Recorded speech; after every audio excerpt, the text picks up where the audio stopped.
I'm concerned, if what I think is about to happen is going to happen, which is the demise of the U.S. dollar, the hegemony of it, and its power and its reserve status. The question is, how safe are bonds? Because I have a friend. I mean, he has not a million. He has hundreds of millions in bonds. And yesterday I went and bought some more silver and hid them in my secret mountain vault. But he says, he won't touch silver. He says, U.S. Treasuries are it. So with that question, when he's got hundreds of millions stashed in, they talked about the eyedropper of water and a football stadium. So I think that's a very good metaphor, the eyedropper of water, eyedrop of water, and an entire football stadium. Because I think the last eyedrop is about to hit because that football stadium's almost filled up. This is really about the power of exponential growth. And a lot of the trends that are sort of driving the world we live in at large are exponential. And the human mind doesn't do a really good job of understanding exponentials. And that's why I came up with this analogy about the magic eyedropper in the stadium. Basically, he says, look, pick the stadium of your choice. Imagine somebody takes a magic eyedropper and walks down to the pitcher's mound and squeezes out a single drop of water right there on the pitcher's mound. And that drop of water doubles in volume every minute. So minute 1, it's 1 drop in size. Minute 2, it's 2 drops in size. Minute 3, it's 4 drops in size. Minute 4, it's 8 drops in size, right? So the question is if you got handcuffed to the topmost bleacher seat in the stadium, how long would you have to escape your handcuffs before the stadium was underwater? Most people will say, I don't know, a year, months. The answer is very surprising. The answer is 45 minutes. Much less time than you think. And that's just because when it doubles, each doubling is bigger than all the increases that came before it. But the really important question is what time does that happen? And that happens at minute 40.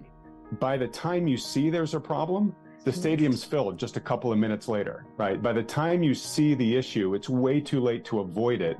Your only choices at this point in time are just to sort of manage the impact. The functioning of our financial system, are you talking about the US dollar as a reserve currency, or are you talking about just our ability to afford our basic way of living? I mean, that right now, I think is getting pretty late in the game, especially if you live in parts of the world that are really suffering right now under just crushing inflation. I mean, I don't think anybody in Europe, for example, could have ever forecasted a year ago that they would be paying what they're paying right now for energy.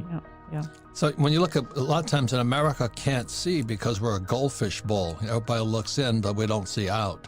And I'm looking at what happened in Sri Lanka, what's happening in Brazil, what's happening in England, what's going to happen in Germany. We can't see it as Americans. I think the goldfish bowl is a great analogy too, because goldfish really have incredibly short-term memories. I'm sitting here watching all this, and so that's why I keep thinking the eye drop theory. I said, when pitcher's mound is covered and I'm sitting in the top bleacher, how much time have I got? You're right to be looking outside because collapse happens from the outside in, right? It's the weaker players that fall first. And then those are dominoes that topple over bigger dominoes. And then it all begins to progress toward the center. And yes, we live here in our fishbowl, our goldfish bowl here in the US. We do have a lot of advantages that a lot of other countries don't have.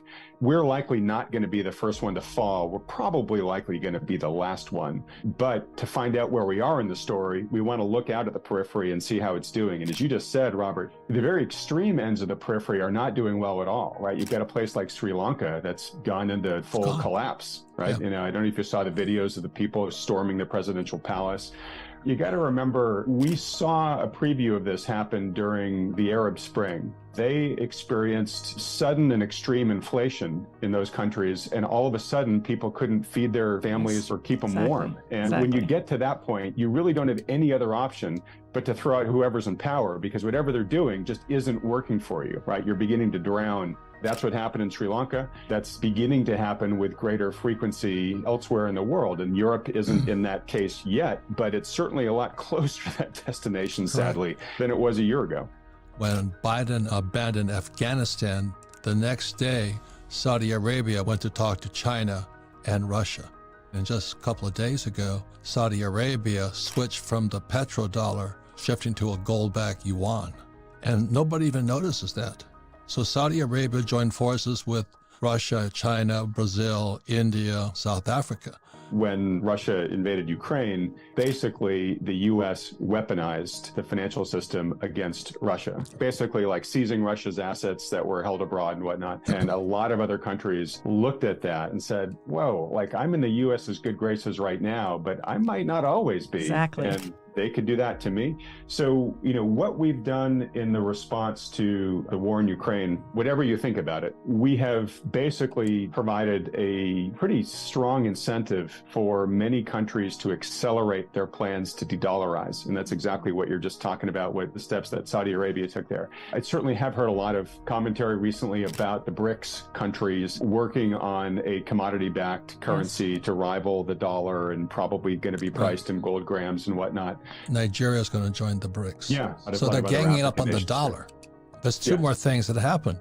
You had the Nord Stream pipeline was bombed. Yep. I mean, was that an accident? Did it just happen to blow up? The other thing that happened, the reason was the new prime or the future ex-prime minister of England tried to raise, she's gone. The shortest term prime minister in history. The whole bond market nearly came apart. Their pensions came apart. And then they had to bring a new prime minister in already. So all of this is happening, and Americans are wondering, well, who's going to win the midterm? As you go along an exponential curve, things happen faster and faster, right? And so we're beginning to see more of these really big things that we just really couldn't have ever expected would happen. We're seeing more of these things that nobody could have seen coming, more of these sort of black swans. And of course, the more they are and the faster they happen, the more the odds of something really systemic breaking and something really bad happening obviously increases. But a big part here is they want to destroy hegemony of the U.S. dollar, which came in place in 1944 with Bretton Woods. The dollar became the gold standard of the world, or the reserve currency of the world. And then 1971, Nixon took us off the gold standard, and we went from being a capitalist state to a credit state. So everything is floating on debt right now. Correct. And I think bonds are debt also. I think they're going to torpedo the U.S. Treasury.